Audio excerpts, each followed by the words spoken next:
Você que está em casa, celebre o nome dele onde você está aí. Toda a nossa existência, todo o nosso respirar, todas as nossas palmas, as nossas palavras, o nosso caminhar, aquilo que somos, o que viremos a ser, tem que apontar para ele.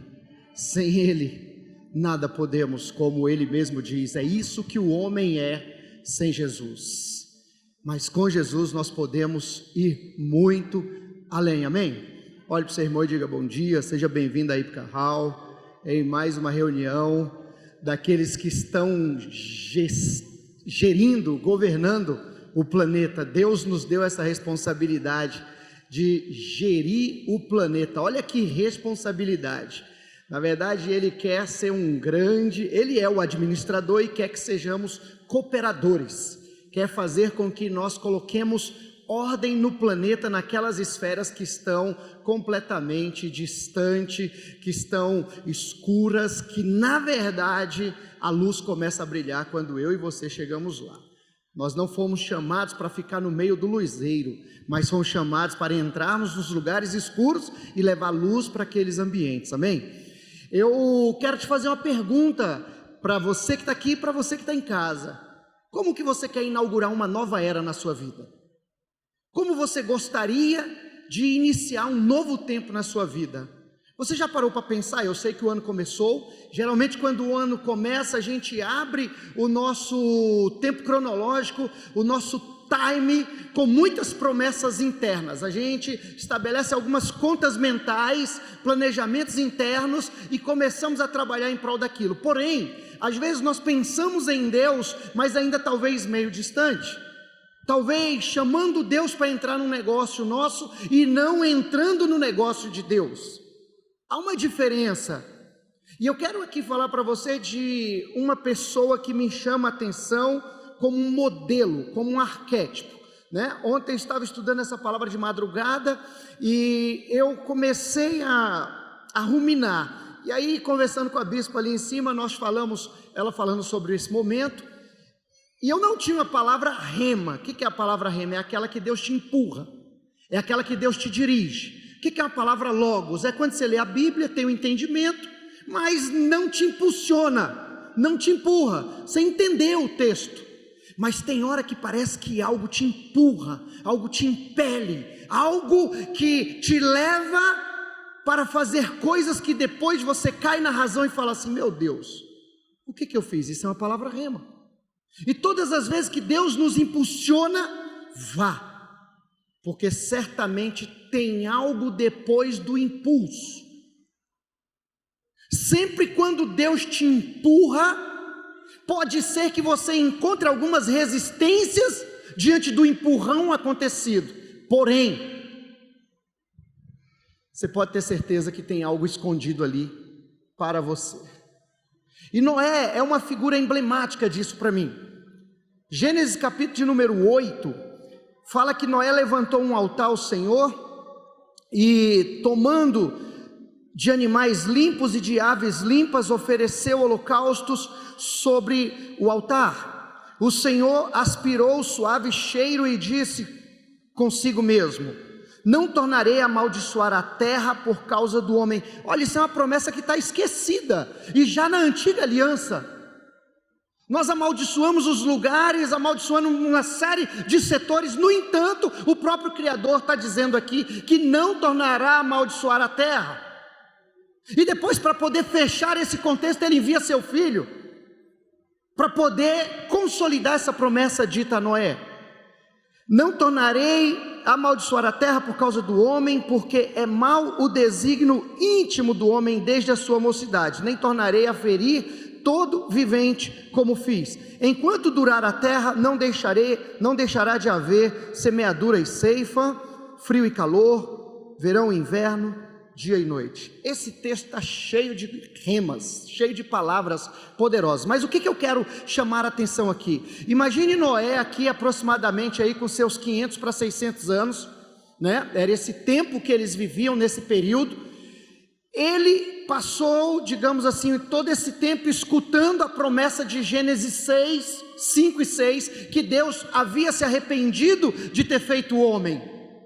Imagine as histórias que Noé não ouviu dos seus pais, mas Deus estabelece algo no coração de Noé, e esse homem começa a perseguir. Tanto é que na maioria dos estudiosos eles vão dizer que Noé foi o maior evangelista do seu tempo, ou alguns até são ousados em dizer da história.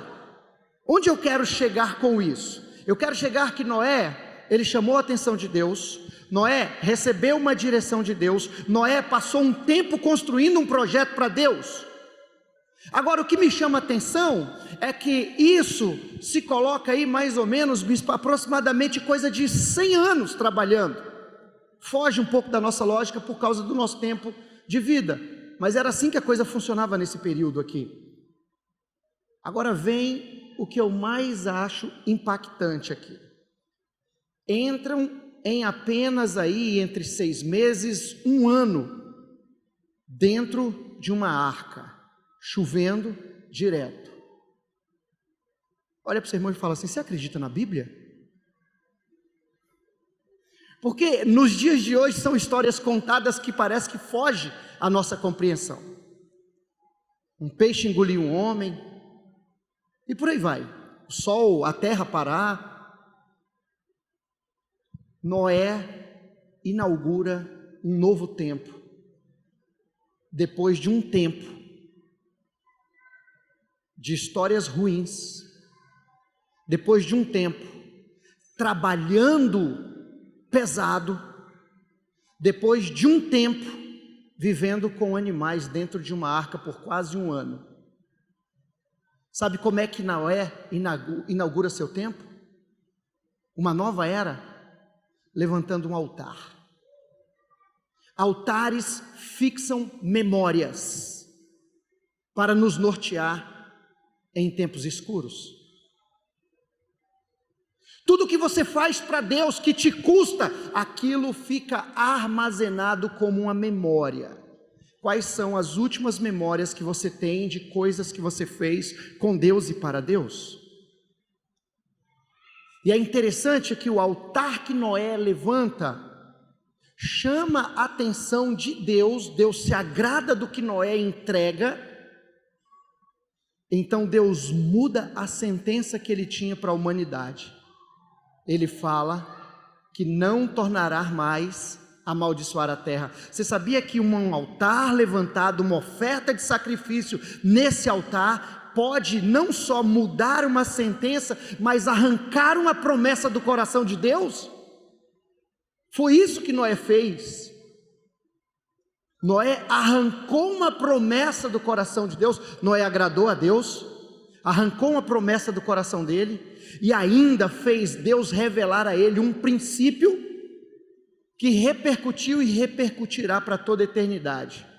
Tudo que eu semear, eu vou colher. Foi isso que aconteceu nesses 3 versículos aqui. Agora a pergunta que eu faço: pastor, como que eu faço isso de forma prática? Eu entendi o que o senhor quis dizer. A minha pergunta é: qual o tempo que você está vivendo? O que você está construindo? E o que você precisa fazer? Quer colocar Deus neste negócio? Quer chamar a atenção de Deus? Quer falar para Deus nessa manhã: eu quero fazer isso aqui, eu sei que o Senhor está comigo, eu não consigo fazer sem o Senhor. Eu não consigo fazer somente com os meus recursos. Eu não consigo fazer somente com as minhas habilidades. Eu não consigo fazer somente com o meu ciclo social. Eu não consigo fazer somente com o que eu tenho. Eu preciso de Ti, iluminando cada passo seguinte. Foi isso que aconteceu aqui em Gênesis 8. Deus estabelece um luzeiro para Noé. Isso fez com que Noé inaugurasse uma nova raça pós-dilúvio. O estado do coração de Noé definiu a oferta que ele entregou para Deus. E essa oferta chamou a atenção de Deus, para que Deus fizesse com que Noé fosse esse homem, que depois de milênios, nós estamos falando dele aqui. A minha pergunta é: como você quer inaugurar uma nova era na sua vida? Preste bastante atenção, porque isso pode ser um diferencial entre o seu 20, 21, entre o seu janeiro, fevereiro, entre o fechamento da primeira quinzena e a abertura da próxima. Está em tuas mãos. A palavra foi dada e eu não sei o que você vive. Você que está em casa, eu também não sei o que você está vivendo, mas uma coisa eu sei: nessa manhã você pode invocar a presença, o poder, a instrução e todas as conexões e recursos divinos para fechar esse ciclo com você.